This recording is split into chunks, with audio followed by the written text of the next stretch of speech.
130 feet beneath the sub-zero temperature waters while snorkeling in Antarctica. Marine biologist Kirsty Brown found herself fighting for her life after being ambushed by an apex predator on barely a breath of air. What happened next was truly disturbing.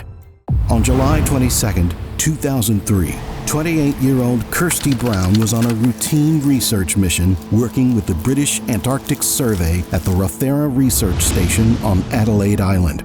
The young marine biologist was studying the effects of iceberg disturbance on plant and animal communities inhabiting the nearshore seabed in South Cove and Ryder Bay when she was brutally attacked. Kirsty was a trained and educated geologist and oceanographer and had worked as a diver and research scientist in Greenland and Australia prior to joining the BAS.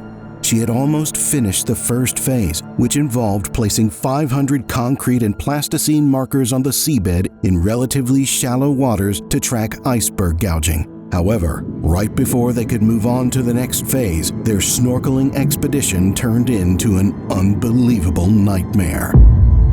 Workers at this station can only enter or leave seasonally due to the extremely cold temperatures and unpredictable weather. This means that during the austral winter, roughly April to October, workers are isolated and could be trapped during emergencies.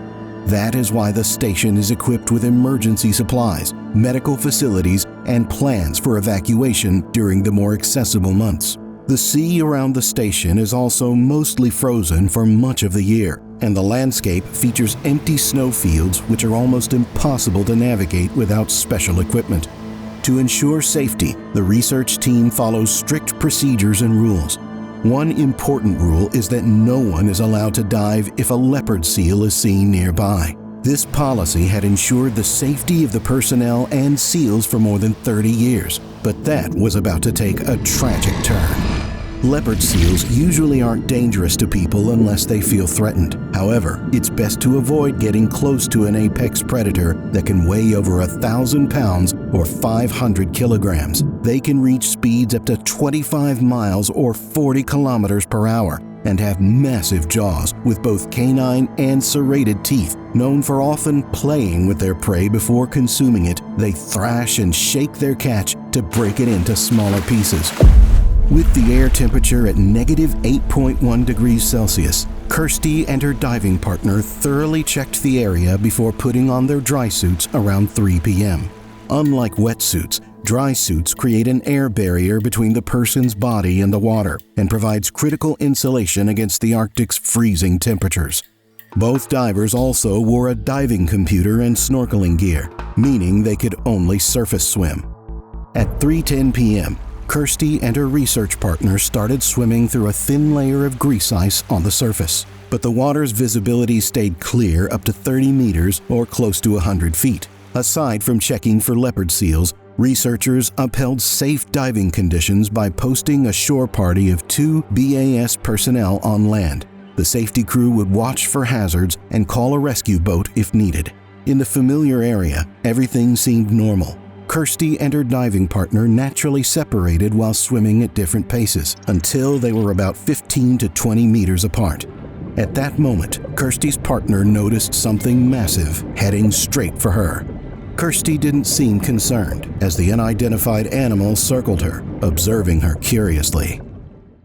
In an instant, Kirsty's scream pierced the air as a leopard seal bit down on her leg with its powerful jaws and yanked her down into the icy water.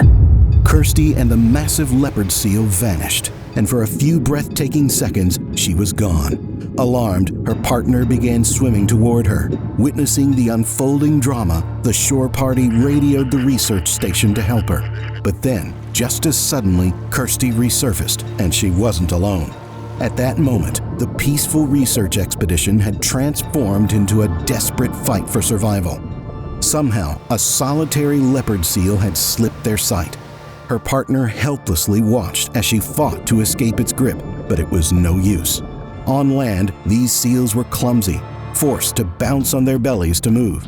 But in the ocean, they sliced through the water using their muscular foreflippers with speed and precision. Amid the chaos, her partner assumed the attacker was a female due to its considerable size.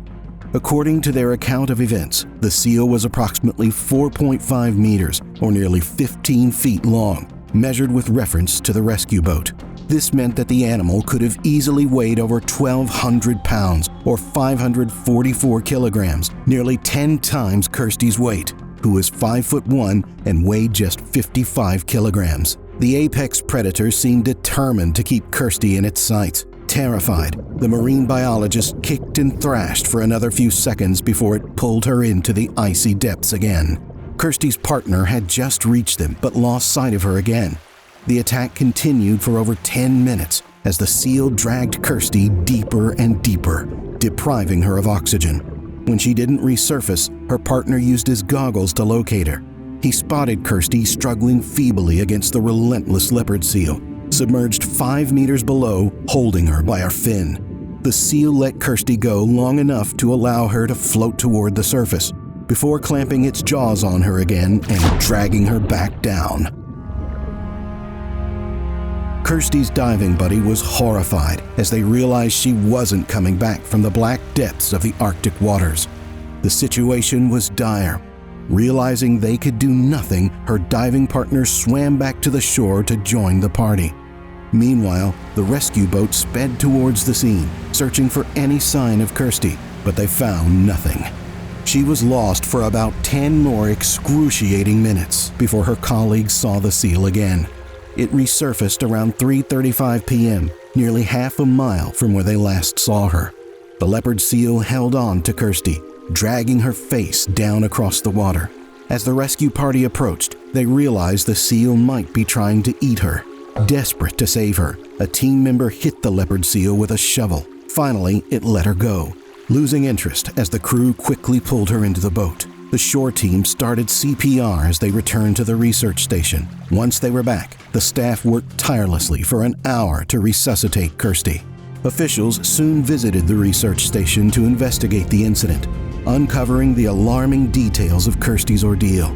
The crew already knew about her various lacerations and bruises, but after recovering Kirsty's dive computer, they learned more unsettling details. The device revealed she was dragged to a depth of 230 feet or 70 meters. At such depths, even if she had escaped the seal's grip, she would have faced life-threatening risks from rapid ascent, including serious lung injuries caused by expanding air.